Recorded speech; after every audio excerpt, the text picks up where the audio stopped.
अब रिजल्ट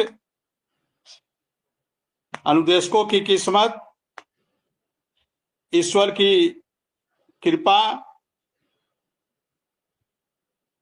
और आजकल ईश्वर तो सबसे बड़ा जो संवैधानिक पद पे बैठा हुआ व्यक्ति होता है, वही आज सब कुछ उसी के हाथ में होता है। तो उनकी क्या मर्जी है, उनकी क्या इच्छा है, इस पे बहुत कुछ निर्भर करता है। बाकी हम लोगों ने अपने प्रयास में कहीं कोई कमी नहीं छोड़ा।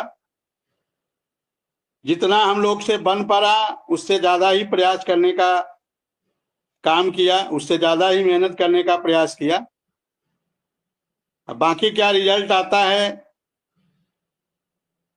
देखिए हम लोग भी आने वाला जो 1-2 महीने का समय है,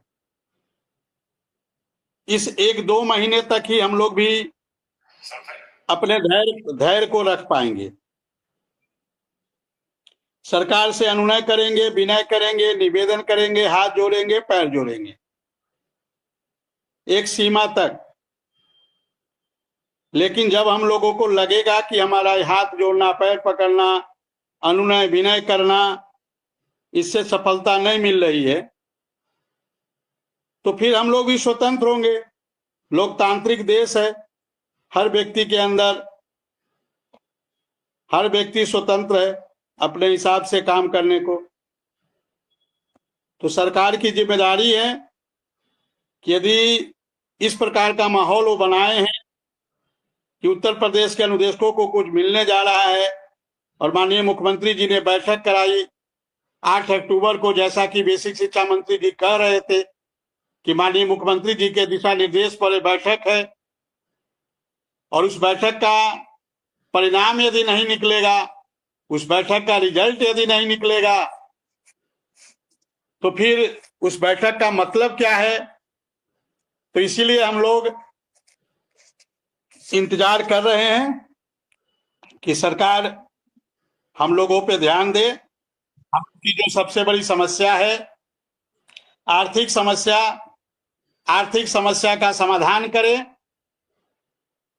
और भी जो कई ऐसी समस्या है जिसमें सरकार को बजट नहीं लगना है, उन सब का शासनादेश सरकार जारी करे।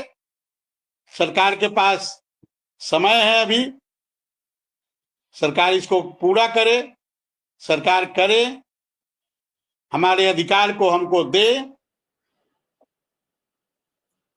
जी बिल्कुल आप ठीक कह रहे हैं। एक शिक्षा मित्र हैं, एक्टिव रहते हैं सोशल मीडिया पर, अनुदेशक और शिक्षा मित्रों की बात भी बड़ी जोरदार तरीके से उठाते हैं। वो कह रहे हैं कि कल 5,000 रुपया हमें मिले थे, 15 दिन का मानदेय आया, कई जगह आज भी नहीं आया। सुबह हमारे पास एक फोन आया था, प्रयागराज जनपद का ही था, शायद मेरे से अगर जनपद कहीं भूल रहा हूं तो अलग चीज है, कि वहां जो बेसिक के शिक्षा मित्र हैं उनका मानदेय नहीं मिला है। किससे कहें, कोई सुनने वाला नहीं। मैं ये जरूर कहूंगा कि अगर कोई भी शिक्षा मित्र संगठन का नेता मेरी बात को सुन रहा है तो जरूर बात करे। और चूंकि ये सारी बातें अगर नहीं करोगे तो काम कैसे चलेगा। बहुत गई थोड़ी रही, सारी तो सर्विस गुजर चुकी है इसी इंतजार में कि कल कुछ होने वाला है। इंतजार, प्रतीक्षा, भरोसा, सकारात्मक, जल्द, ये शब्द सबके कानों में गूंज रहे हैं। लेकिन अगर बात कही जाए तो फिर इसके अलावा और है क्या।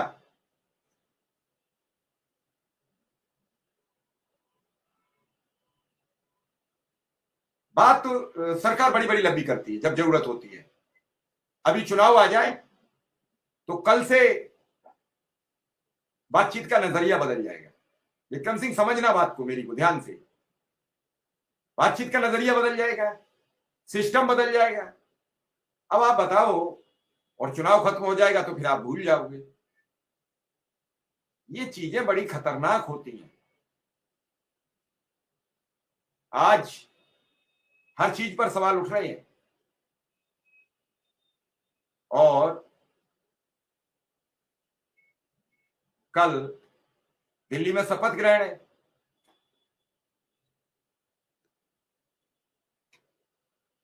कल बजट भी प्रस्तुत है। बजट तो आज ही प्रस्तुत होना था, लेकिन वो कल पे चल गया। पहले यही थी कि सदन 18 को चलेगा, 19 को बजट प्रस्तुत होगा।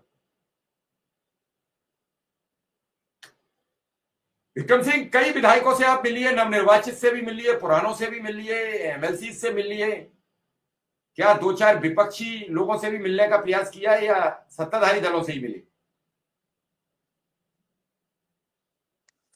नहीं सर, अभी हम लोग केवल जो जिम्मेदार लोग हैं, जो कुछ कर सकते हैं, उनसे अभी हम लोग मिल रहे हैं। सत्ता पक्ष के विधायकों से ही हम लोग अभी मिल रहे हैं।